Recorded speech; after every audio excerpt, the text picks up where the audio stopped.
Magandang araw sa lahat ng ating mga kababayan, Pilipino, anywhere in the world na inaabot po ng ating broadcast. Ito po yung kabayan mundo tol. At syempre po, medyo naka-bonnet pa tayo.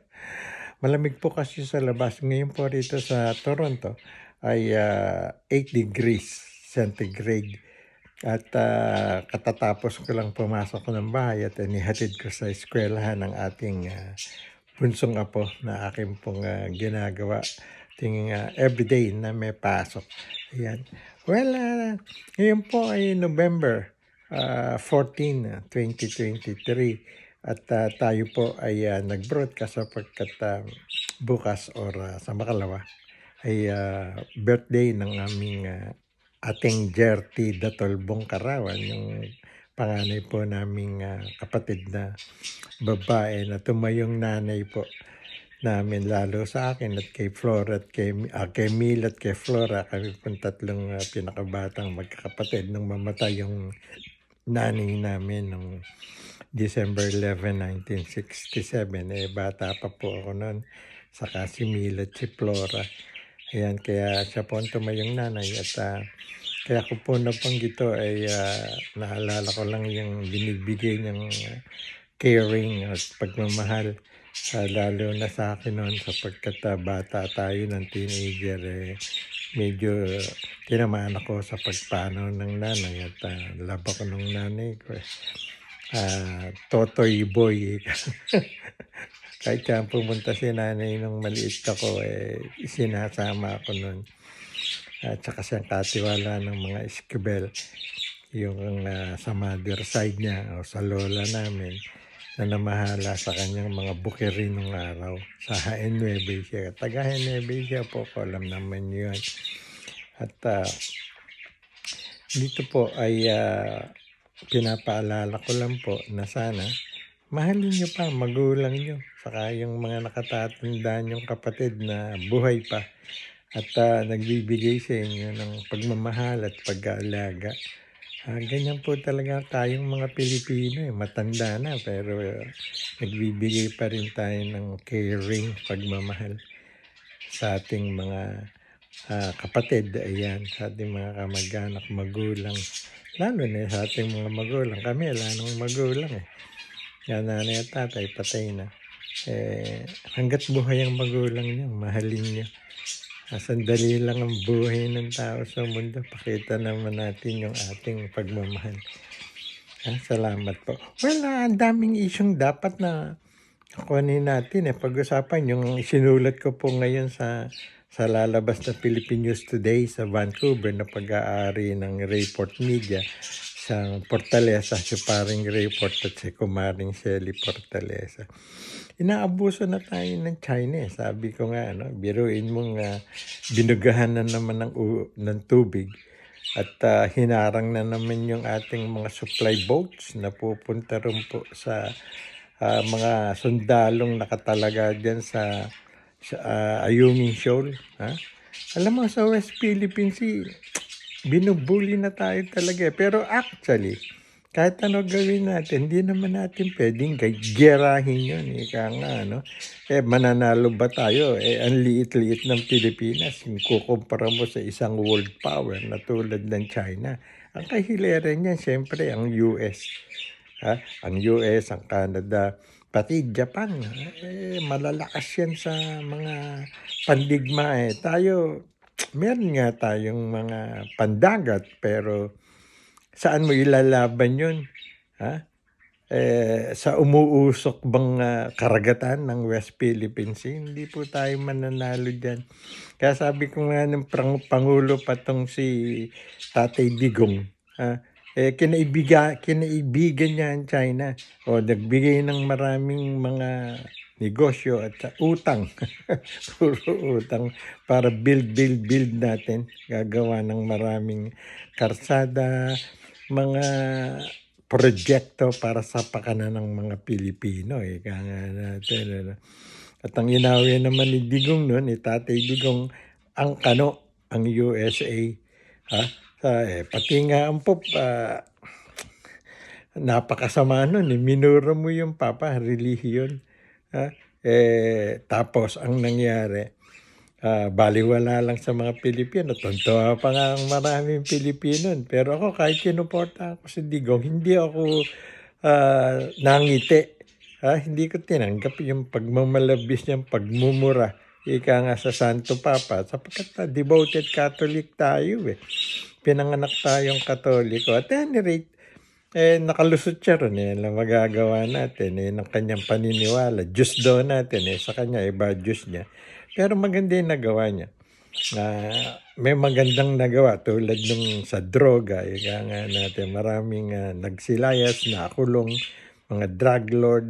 Tsaka yung tokhang niya, pinagpapatay. Hindi ako naniniwala 30,000 namatay doon na pinapatay niya. Hindi po totoo yun.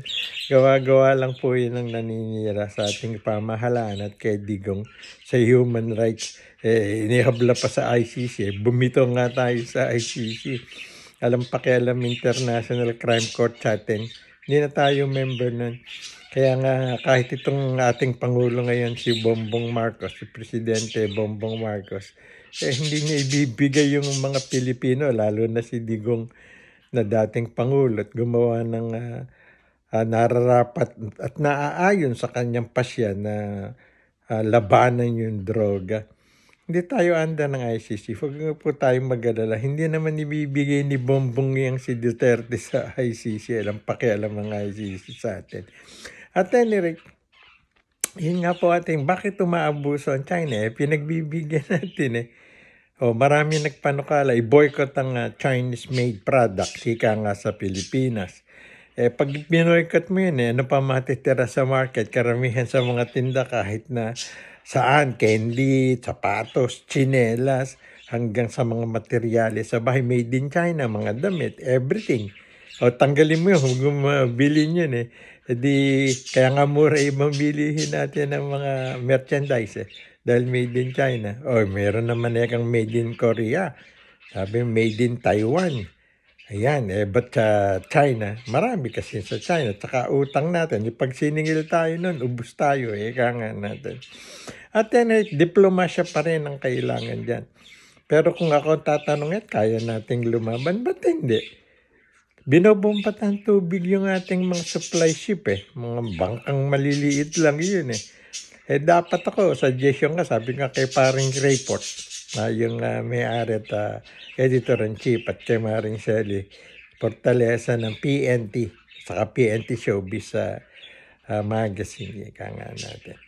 Sabi sa bayan na, pag binomba tayo ng malalaking bomba ng tubig, barilin natin sila. Barilin ng tubig. Makabasama lang tayo kahit konti. Ayos na sa atin, mga Pilipino. Kayang-kayang patawanin yung mga inchik na yan. At saka pag pinatawa mo yung mga Chinese, hindi ka na makikita, lalo sisingkit ang mate. Hindi ako judgmental, pero hindi maganda yung ginagawa. Inaabuso na nga tayo. Ako, Roba, marami akong kausap na mga Pilipino dito sa Canada. Ano bang comment mo dyan sa Chinese na pambubuli sa West Philippines? Sabi ko, sobra-sobra na yun. Abuso na yun. Ang problema nga lang sa atin, napakaraming politikong pinoprotektahan yung China. Ika nga natin dahil I don't know, we don't know kung kumikita sila dyan. Maraming lobbyist. Ang daming project, daang milyon o bilyon ang ibinigay ng China sa Pilipinas para sa build project. Sa 10% commission lang doon, ng Dragon Maricel lang, kita na yung lobby sa ibang politiko. Hindi natin sinasabi lahat ng politiko magnanakaw. Hindi po, hindi. Siguro mga ilan lang. Ika nga natin, nagsiyaman Ika nga natin. At anyrate, hintayin po natin, nagprotest na naman ng Pilipinas against China. Sana aksyonan yan. Okay, aksyonan sana yan. Okay, ang huli pong issue binigyan na ng bail ng korte ng Muntinlupa itong si Laila de Lima, dating senador. More than 6 years nakulong yan. Nahadal yan noong 2016. As senador, kasama ni Duterte. Naknan Dragon, di nagamit yung pagka-senador. Nakakita ng 6 years sa senador, nasa bilangguan. nakakulong dun sa PNP detention center. Ang dami panay drug product, drug cases. Alam naman natin yung drug cases sa Pilipinas, so no bail. Ngayon, nanalo na siya sa 2 kaso yata. Exonerated siya, ibig sabihin wala siyang concrete evidence na nagtuturo kaya acquitted. Yung 2 kaso. Ngayon, meron pang isa. Ito. Isa tao, 2 pa. Pinagbigyan ng judge. Okay, binigyan ng bail. 300,000 kasama yung mga suspect or mga kasama niyang nakulong dahil sa drugs. Yan, tingnan po natin. Nakataas yung 5 daliri niya. Alam naman, yan ang kanyang signage. De lima. Anyway, palagay ko kagabi nakauwi na yun. For the first time in this nakuha siya, nakulong 6 years as senador. I don't know, naging senador ka. Hindi ka naman matawag na senador ngayon ng maraming Pilipino dahil ikinulong ka. Droga pa. Alam mo naman ang droga sa Pilipinas. Pag tinawag kang drug lord, todas ka na. Anyway, sana malinis ni Laila De Lima. Binoto ko yan Noong 2016, I know the lady. Hindi ako makapaniwalang magiging suspect sa pagtanggap ng drug money. Kaya siya nanalong senador. At any rate, again, marami pa po tayong isyong pag-uusapan. At next issue po, gusto kong talakayin yung buhay ng Canada. Marami po akong nababasa, nababalita ang Pilipinong umuwi ng Pilipinas. Ayaw na sa Canada. Bakit?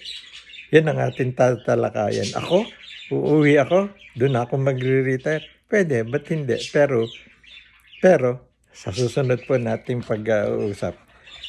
Ito pa inyong kaibigan Mondatal. Magandang umaga po sa inyong lahat. Thank you.